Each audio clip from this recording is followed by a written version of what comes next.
Portrait, display, and protection. After Kim Il-sung's death in 1994, a law was passed requiring every household in the country to hang the portraits of the Kim family high up on the main wall of the home, which was often in the living room, centered and with no other decorations on that same wall. The portraits need to be kept clean and are regularly inspected by the authorities, with punishments for failure to do so ranging from strong warnings to imprisonment or even a forced labor camp. The portraits are placed in a high place because they look down upon the rest of the household, and they must be protected in the event of emergencies over any other personal belongings, like in a fire or a flood. There were cases where parents were praised by the media for leaving their kids in house fires and floods in order to save the portraits instead. This weird law was probably taken from Stalin's and Mao Zedong's own portrait laws, even though North Korea has far more portraits than they did.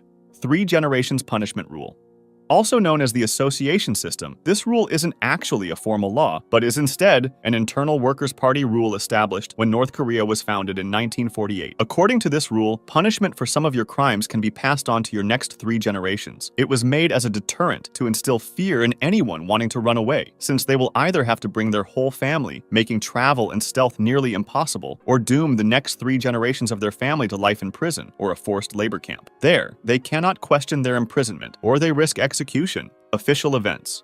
Soldiers, citizens, and politicians are expected to applaud enthusiastically for as long as several minutes on end during official events, and those who fall asleep at their post or when attending official events are subject to severe punishments and even executions, such as in 2016 when North Korea's Vice Premier for Education, Kim Yong-jin, exhibited poor posture and fell asleep during a meeting presided over by Kim Jong-un. He was executed in July of 2016, being labeled an anti-party, anti-revolutionary agitator. Forced and unquestioned loyalty.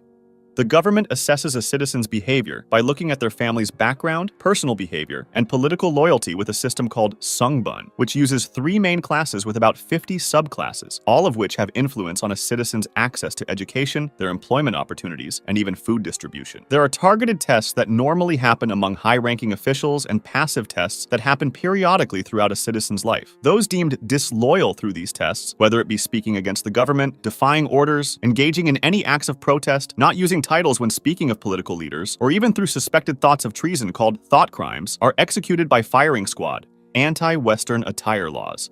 In the year 1945, denim jeans, especially blue ones, were banned since they said they were too American, and any other Western-themed clothing, such as leather jackets or other flashy articles of clothing, are seen as cultural contamination and are either discouraged or outright banned. This law has evolved over time, with a ban on skinny jeans and body modifications, like piercings, introduced in May 2021, and a prohibition on women wearing shorts implemented in August 2023 as part of an effort to preserve traditional values. A government-employed fashion police was established to monitor and enforce the dress code, with the authority to reprimand, imprison, or even execute those who commit fashion crimes. Sacred days. Starting on July 8, 1994, the anniversary of Kim Il-sung's death, and December 17, 2011, the anniversary of Kim Jong-il's death, mourning periods were instituted. Kim Il-sung's first mourning period lasted 3 years, during which singing, drinking, and dancing were prohibited. For Kim Jong-il's death, a 100-day mourning period was implemented with similar rules, but it also banned entertainment and expressions of joy. Crying aloud was forbidden, even if a family member died, as it was considered disrespectful to the leader's deaths. On the 10th anniversary of Kim Jong-il's death, the mourning period lasted 11 days, during which drinking, laughing, and shopping were prohibited. Even soldiers were not allowed to sleep, ensuring a solemn atmosphere throughout the country. Violators faced severe punishments, including arrest and harsh treatment in jail. Along with these, February 16th, Kim Jong-il's birthday, and April 15th, Kim Il-sung's birthday, are state-sponsored national reverence days that ban the celebration of all weddings and personal milestones. Daily surveillance of home and life. Every day, the government's workers closely monitor their citizens, even to the point of 1984-esque listening devices, with homes being commonly wiretapped, smartphones monitored with periodic, undeletable screenshots, and citizens taught to report all suspicious activity. As recently as September 2, 2024, this already advanced and complex surveillance system was expanded by 50% for domestic surveillance and doubled for overseas observation via a new $100 million high-tech facility, which is set to finish construction before the end of 2026. There are even claims that the new surveillance technology will surpass even that of Israel's Mossad or the American CIA. However, we have to remind ourselves that it's not just government authorities tracking people on the internet, even if it's for security reasons. Hackers and malicious actors are after your data too, and they want to use it for nefarious reasons. That's where NordVPN, today's sponsor, comes in. They've hooked me up with a special deal, a 2-year plan with 4 extra months free, using the custom link in the description or by scanning my QR code. NordVPN isn't just about basic online threat protection like other VPNs. Thanks to their Threat Protection Pro system, they offer advanced protection from malware, phishing, scams, and even fake online shops that could scam you. Plus, they block ads and web trackers. And here's the cool part. Their features don't even need the VPN to be actively connected to work. Just enable them in the app. Another awesome feature is the Dark Web Monitor, which keeps an eye on hacker forums and shady corners of the internet to see if your data, like passwords, ends up for sale. You can get all of this through my custom link in the description and pinned comment. And if that wasn't enough, NordVPN is totally risk-free, since they have a 30-day money-back guarantee policy. So, huge thanks to NordVPN for sponsoring today's video, and don't forget to check out the custom link for the 2-year plan plus 4 months free. Bicycle ban.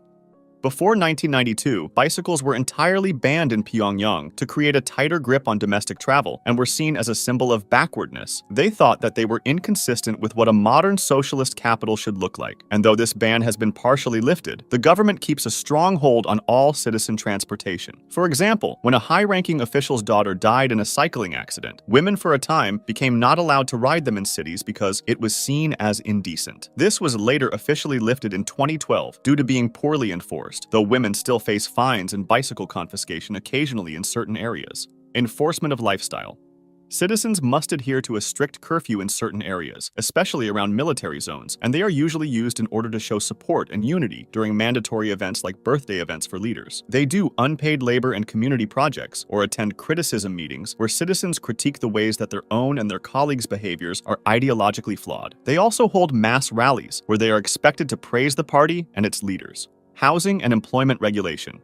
Each citizen's home location and job are chosen for them by the government without the opportunity of choosing via the songbun system previously mentioned. They can be demoted and even fired from their jobs if they are deemed disloyal, even if they were in the class of the most loyal and influential citizens who receive the privilege of living in Pyongyang. Even the citizens of Pyongyang need government permission to travel outside of their assigned areas, such as their hometown or city, as domestic travel is heavily restricted. This is partially done to ensure that those whom the government does not trust and are forced to relocate to more remote areas or are made to live in labor camps for re-education stay further away from the rest of society and don't come back. Government-approved hairstyles.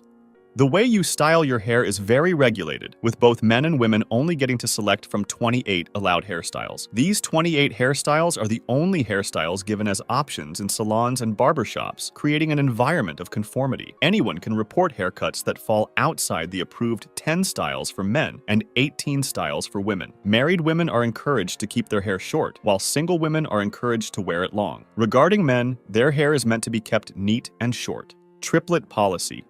In order to ensure population growth, the government wrote into law incentives and controls for the upbringing of triplets, going so far as taking custody of all triplets in order to ensure loyalty to the party's ideology. Although this has more recently been less common, they used to do so because triplets are depicted as a symbol of national prosperity and growth, with parents who have triplets being seen as more loyal to the regime. They receive benefits like free housing, food, medicine, and even household goods. Pet restriction.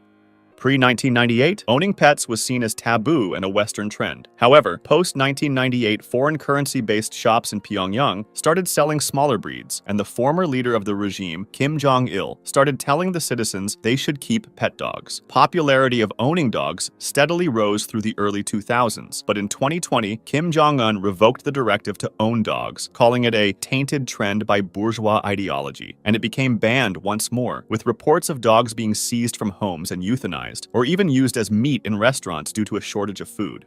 Schooling.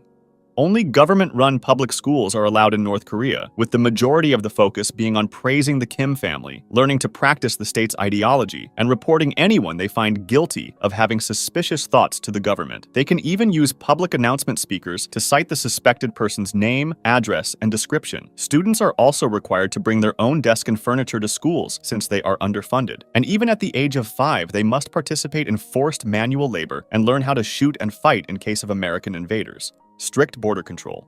Armed soldiers prevent anyone from leaving or entering the country without the government's permission. Adding to this, North Korea's borders are heavily fortified with multiple layers of fences, barriers, landmines, cameras, and a multitude of stationed soldiers who were given a shoot-on-sight order to anyone trying to illegally cross. The South Korean border is very likely the most fortified border in the world, with recent developments only making this more true after North Korea has demolished both roads and railways that cross the demilitarized zone, and large trenches have been dug across the entire border in their place. Even their border with China is heavily protected, especially after the recent pandemic.